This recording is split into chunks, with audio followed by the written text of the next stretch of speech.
तीसरे test match में श्रीलंका ने बैस बॉल करके इंग्लैंड को हरा दिया है और इंग्लैंड इस हार से काफी दुखी होगी।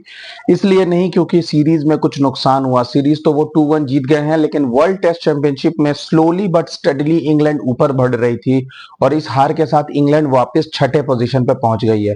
आपको बता दूं कि वर्ल्ड टेस्ट चैंपियनशिप में इंग्लैंड की शुरुआत काफी एवरेज रही थी जब होम सीरीज में वो ऑस्ट्रेलिया के साथ 2-2 ड्रॉ खेल गए थे, जबकि एक्सपेक्टेड ये था कि बेसबॉल मोड ऑफ क्रिकेट में जैसे वो डोमिनेट कर रहे थे, ऐसा लग रहा था कि शायद इस बार वो ऑस्ट्रेलिया को हरा देंगे एटलीस्ट अपने होम में, लेकिन होम में भी वो 2-2 ड्रॉ कर बैठे और साथ में स्लो ओवर रेट के कारण उनके काफी पॉइंट्स डिडक्ट हो गए। फिर जब वो इंडिया टूर पे आए तो भी ऐसा लगा कि शायद इस बार बेसबॉल मोड में जिस तरीके से उन्होंने पाकिस्तान को 3-0 हराया था, शायद इंडिया को भी कड़ी टक्कर दे। और पहले टेस्ट मैच जब वो जीते तो ऐसा लगा भी कि शायद इस बार ये सीरीज बहुत क्लोज होने वाली है, लेकिन इंडिया ने बचे चारों टेस्ट मैच जीत के बता दिया कि ये इंडियन टीम है भैया, ये पाकिस्तान नहीं है। और ये दोनों सीरीज हारने के साथ इंग्लैंड के चांसेस बहुत लो हो गए, क्योंकि परसेंटेज मेथड से कैलकुलेशंस होती है और यहाँ पे दोनों सीरीज 5-5 टेस्ट मैच की थी। हालांकि उसके बाद इंग्लैंड ने जबरदस्त कमबैक किया जब उन्होंने वेस्ट इंडीज को तीनों टेस्ट मैच हराए और श्रीलंका को भी दोनों टेस्ट मैच हरा दिए थे। अगर ये टेस्ट मैच भी इंग्लैंड जीत जाती तो फिर उनके 2 अवे सीरीज थे, 3 पाकिस्तान के साथ टेस्ट मैचेस और फिर न्यूजीलैंड जाके 3 न्यूजीलैंड के साथ टेस्ट मैचेस। और आपको पता है कि पाकिस्तान अभी कितनी वल्नरेबल है, अभी होम में बांग्लादेश से वो 2-0 हारी है, तो इंग्लैंड के पास डेफिनेटली चांस है कि वो अपनी 3-0 जो उन्होंने 2022 में की थी वो रिपीट कर सकते थे।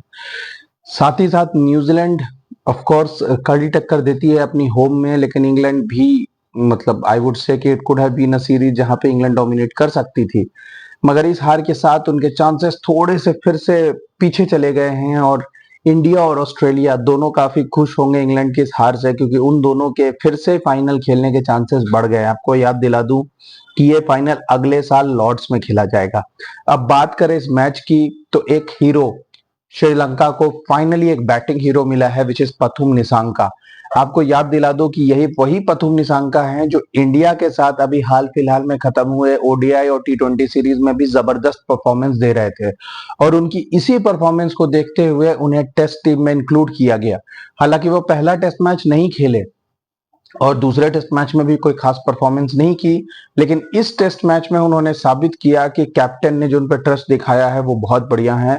और फोर्थ इनिंग्स चेज में एक outstanding 124 balls 127 not out. I think definitely Sri Lanka should persist with Pathum Nissanka now, क्योंकि इस तरीके की ओवरसीज 100 अगर कोई बैट्समैन बनाता है तो डेफिनेटली उस बैट्समैन में इतना कैलिबर है कि वो लंबे टाइम तक टेस्ट क्रिकेट खेल सकता है। पहली इनिंग्स में भी इन्होंने 64 बनाया था, वो भी एक क्विक फायर इनिंग्स थी और इनका मेथड ऑफ प्ले काफी कुछ बेसबॉल स्टाइल का ही है और इसीलिए वो इंग्लैंड के ऊपर उल्टा पड़ गया।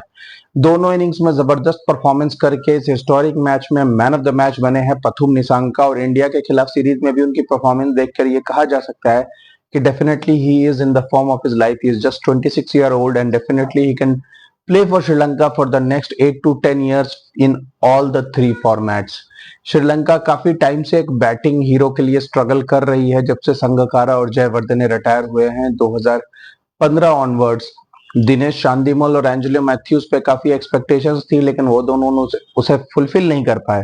फिर कुशाल मेंडिस और कुशाल परेरा पर यह ट्रस्ट डाला गया, लेकिन वो दोनों तो उन चांदिमल और मैथ्यूज से भी ज्यादा फ्लॉप निकले। मगर फाइनली एक ऐसा प्लेयर दिख रहा है जिसने ऑलरेडी इंग्लैंड में एक टेस्ट मैच में विन में बहुत बड़ा रोल प्ले किया और साथ ही साथ इंडिया को एक ओडीआई सीरीज हराने में बड़ा रोल प्ले किया, तो ऑलरेडी वो इन सबसे बेहतर परफॉर्मेंस दे चुके हैं और गोइंग फॉरवर्ड शायद वो और भी बड़ी चीजें करे।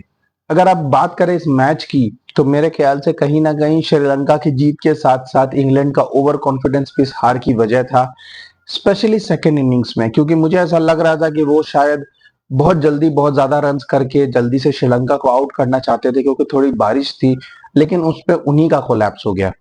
पहली इनिंग्स में आपको याद दिला दूं कि एक ऐसा पॉइंट था जब वो 261 फॉर 3 थे, 261 फॉर 3, लेकिन अगेन वही आउटरेजियस शॉट्स। हैरी ब्रुक के शॉट को काफी क्रिटिसाइज किया, इवन कमेंट्री पैनल में बैठे हुए हुसैन ने, माइकल वॉन ने, सबने क्रिटिसाइज किया कि ये किस तरीके के शॉट्स थे अर्ली ऑन डे 2।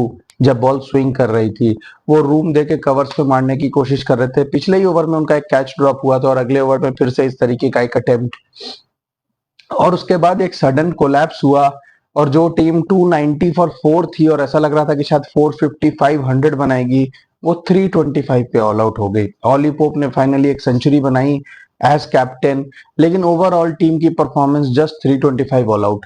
हालांकि श्रीलंका की शुरुआत भी कोई अच्छी नहीं रही और पथुम निसांका के क्विक फायर 64 के बावजूद वो टीम 93 फॉर 5 हो गई। And you can imagine 93 for 5 in English conditions, मतलब आप 150 ऑल आउट हो सकते हो, क्योंकि टेल जनरली इन कंडीशंस में ज्यादा देर तक टिक नहीं पाती। लेकिन वहां पर श्रीलंका की जो रिलायबल मिडिल ऑर्डर इस पूरे टूर्नामेंट में रही है, कैप्टन धनंजय डिसिल्वा और कमिंडू मेंडिस, जो मैं कह सकता हूं कि डेफिनेटली श्रीलंका के सेकंड बेस्ट प्लेयर है in this team after Pathum Nissanka, जिनकी टेस्ट एवरेज फिलहाल तो बहुत हाई है, लेकिन उनका बैटिंग पोजीशन 7 है और डिसाइड ये हुआ है कि वो 7 ही रहेगा। अभी क्यों है, क्या है, ये लॉजिक मेरी समझ के बाहर है। उन दोनों ने जबरदस्त पार्टनरशिप की और 93 फॉर 5 से 127 रन्स ऐड किए, दोनों ने 60s बनाए। धनंजय डिसिल्वा ने 69 और कमिंडो मेंडिस ने 64 और टीम के टोटल को 220 तक ले गए। हालांकि टेल बहुत लंबा नहीं खींच पाई, लेकिन एटलीस्ट जो डेफिसिट ऐसा लग रहा था 93 फॉर 5 से कि 100 प्लस होगा, वो उसे 60 तक ले गए। आप कह सकते हो कि 60 is a decent comeback by Sri Lanka. लेकिन जो इंग्लैंड ने सेकंड इनिंग्स में किया, दैट वाज हॉरिबल। अगेन वही प्लान, वही बेसबॉल के चक्कर में तेज खेलना।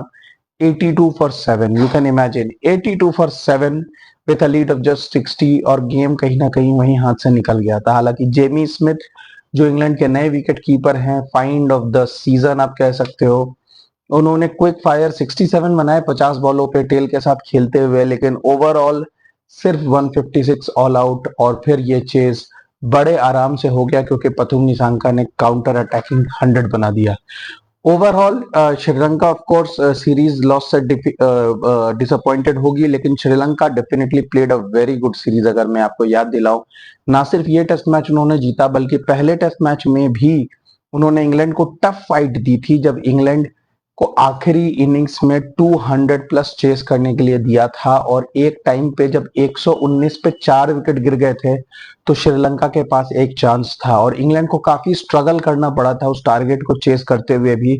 इवेंचुअली इंग्लैंड ने वो टारगेट 5 डाउन चेस किया था, लेकिन इंग्लैंड का रन रेट काफी कम था, और जिस मोड में वो क्रिकेट खेलना पसंद करती है इंग्लैंड, उस मोड में खेल नहीं पा रही थी। रूट ने 128 बॉल्स पे 62 की इनिंग्स खेली थी, क्योंकि वो काफी स्ट्रगल कर रहे थे जिस तरीके से श्रीलंकन पेस बॉलर्स बॉलिंग कर रहे थे। एंड डेफिनेटली मैं कहूंगा कि श्रीलंका ने कुछ अच्छे फास्ट बॉलर्स आइडेंटिफाई किए हैं लास्ट 6 मंथ्स में, जो इंडिया के खिलाफ सीरीज में भी नजर आई, स्पेशली लहिरू कुमारा, असिता फर्नांडो, विश्वा फर्नांडो और मिलन रत्नाइके। ये 4 फास्ट बॉलर्स काफी अच्छे हैं और आई एम श्योर कि ये पूल एक यंग बॉलर्स का है, और अगर श्रीलंका इनके साथ परसिस्ट करे तो in coming time Sri Lanka finally seems to be finding its feet और एक डिसेंट टीम बनती नजर आ रही है श्रीलंका की। एक अच्छा कमबैक हुआ है, प्रभात जसूरिया एक डिसेंट उनको स्पिनर भी मिले हैं, तो आई एम श्योर कि Sri Lanka going forward tough time देने वाली है। ऑस्ट्रेलिया इस बार फरवरी मार्च के टाइम पे श्रीलंका टूर करने वाली है,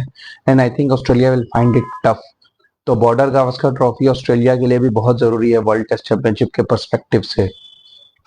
तो कहीं ना कहीं Sri Lanka will be happy. Kamindu Mendis was given the man of the series from Sri Lanka side, क्योंकि उन्होंने पूरी सीरीज में जबरदस्त परफॉर्मेंस दिया है। 267 रन्स बनाए हैं, 2 half century, 1 century. Pathum Nissanka definitely इस मैच में मैन ऑफ द मैच थे, लेकिन पूरी सीरीज वो नहीं खेले, इसलिए मैन ऑफ द सीरीज के लिए वो कंटेंडर नहीं बन पाए। और जो रूट को इंग्लैंड की तरफ से मैन ऑफ द सीरीज दिया गया है, रिकॉर्ड 6ठी बार, तो जो रूट बहुत सारे रिकॉर्ड तोड़े उन्होंने इस सीरीज में।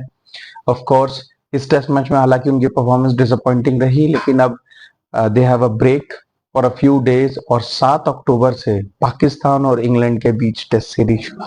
Keep watching guys, thank you.